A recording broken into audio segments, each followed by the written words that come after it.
તેન મહાપ્રભુજીલે તતોપી અધિકમ કાર્યમ ભવતી હતી.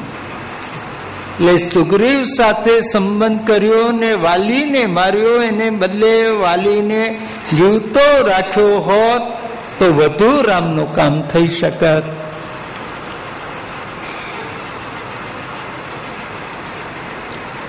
અને સમાજમાં અત્યાર સુધીના ઇતિહાસમાં પશુ પક્ષીને પાળ્યા હશે, પોષ્યા હશે, પણ કોઈએ વાંદરા સાથે ભાઈબંધી કરી નથી. નાને વાંદરાને સખ્ય બનાવ્યો, રઘુનાથે મિત્ર બનાવ્યો.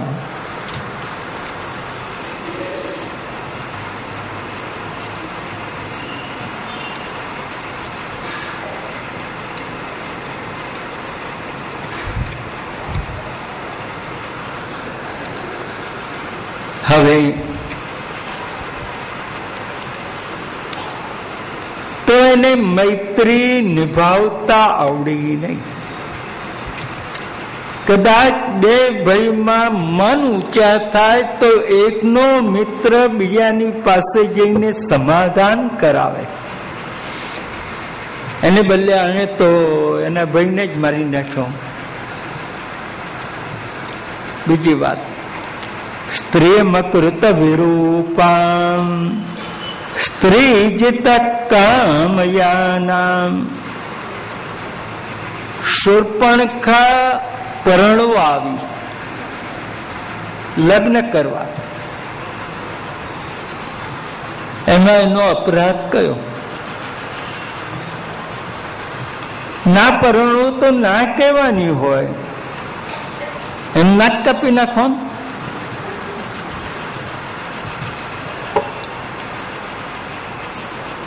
સ્ત્રિયમ અકૃત વિરૂપા.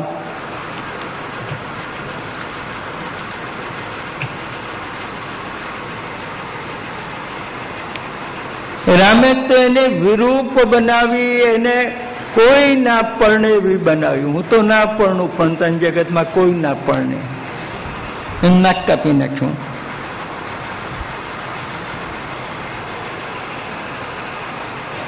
હા, કોઈ યોગી મહાત્મા જીતેન્દ્રિય હોય તે એના સામું ના જુએ, એની વિનંતી ના સ્વીકારે, પણ નાક તો ના જ કાપે.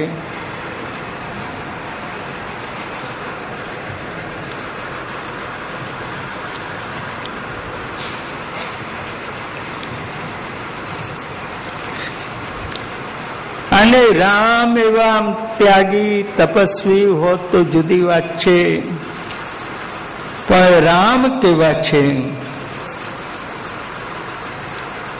સ્ત્રીય મકૃત વિરૂપામ સ્ત્રી ચિતા. એ તો સ્ત્રી જીત છે રામ.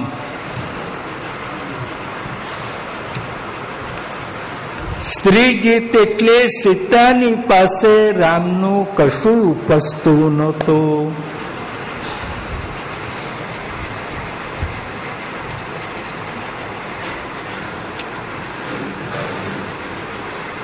નહીં તો જો એમનું ઉપસતું હોત તો સોનાના મૂર્ખ પાછળ સીતાને કહેવાથી દોડત ખરા?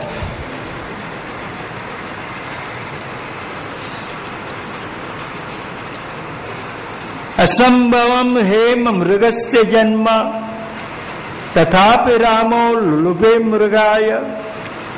આ દુનિયા જ્યારથી બની ત્યારથી રામાવતાર સુધીના સમયમાં કે આજ સુધીના સમયમાં ક્યાંય સોનાનો મૃગ જન્મ્યો નથી.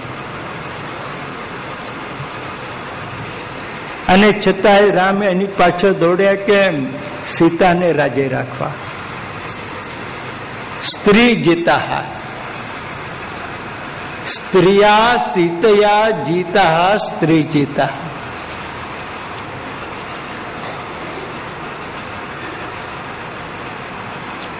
સીતાએ કહ્યું કે મને આ મૃગ જીવતો લાવી આપો અથવા એનું ચર્મ મને લાવી આપો.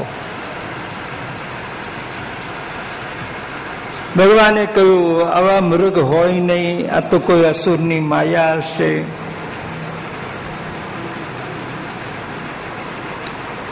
ત્યારે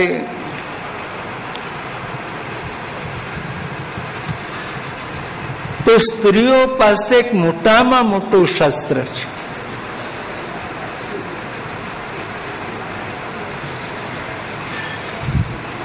એનું નામ આંખના આંસુ.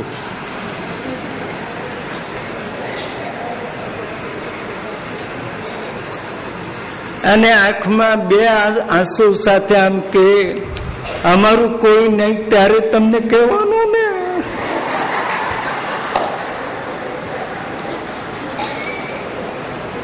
એટલે રામ જેવો હોય તો પીગળી જાય, તો બીજાની તો વાત જ ક્યાં. સ્ત્રી જીતા કામયાનામ, સ્ત્રી જીતતો હતા તો એમને શૂર્પણખાને સમજાવવાની શું વાંધો હતો, એને બદલે નાક કાપી નાખ્યો એનો.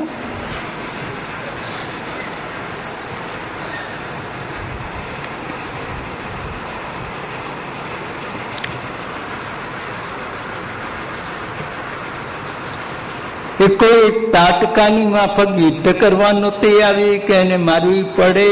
એ તો પ્રેમ લઈને રઘુનાથજીને પોતાના પ્રિયતમ બનાવવા આવી તેને એનું નાક કાપી નાખ્યું. ચાલો આમ રામચંદ્રજી આમ સ્ત્રીઓમાં આસક્ત ન હોત તો માની લે, પણ એ તો આમ સ્ત્રીનું કયું કરનારા સ્ત્રીજી.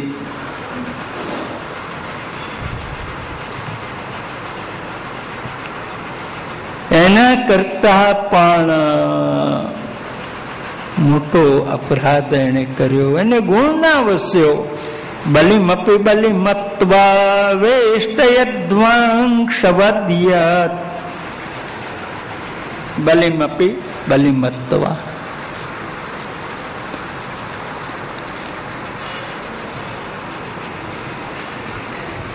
રાજા બલિને કોઈ રીતે જીતાય એવો નહોતો.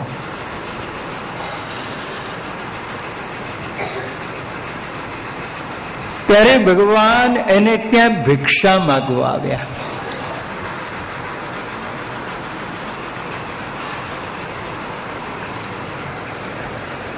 જે લડીને ન લેવાય તે માગીને લેવાય.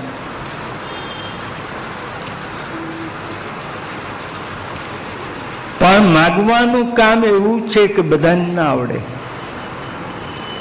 જેને આવડે જેને આવડે, જેને ના આવડતું હોય એ માગવા જાય તો માલ લઈને આવવાને બદલે માર ખાઈને આવે.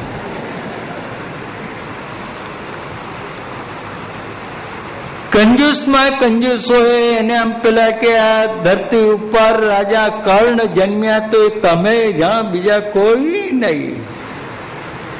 તો કોઈ પેલો ખિસ્સામાંથી પૈસો કાઢીને આપે નહીં તો કોઈ આપતું હશે. બલિમપી બલિમત્વા, બલિ લેવા આવ્યા છે. બલિને ત્યાં બલિદાન લેવા એનો.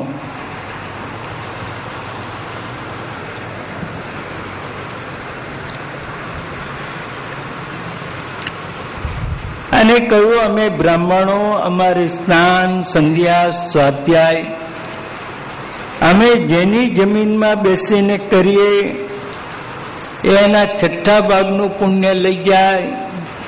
પણ અમારી જમીન હોય તો અમારી પાસે રહે.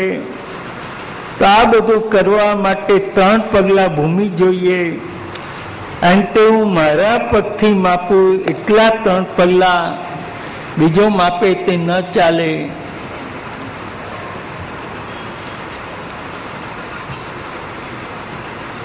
એક પગલામાં પૃથ્વીથી પાતાળનું મંડળ, બીજા પગલામાં બ્રહ્મલોક સુધીનું મંડળ, 2 પગલામાં બ્રહ્માંડને માપી લીધું. આટલું બધું લીધા પછી બલિરાજાને કે તે સંકલ્પ 3 પગલાના દાનનો કર્યો અને મને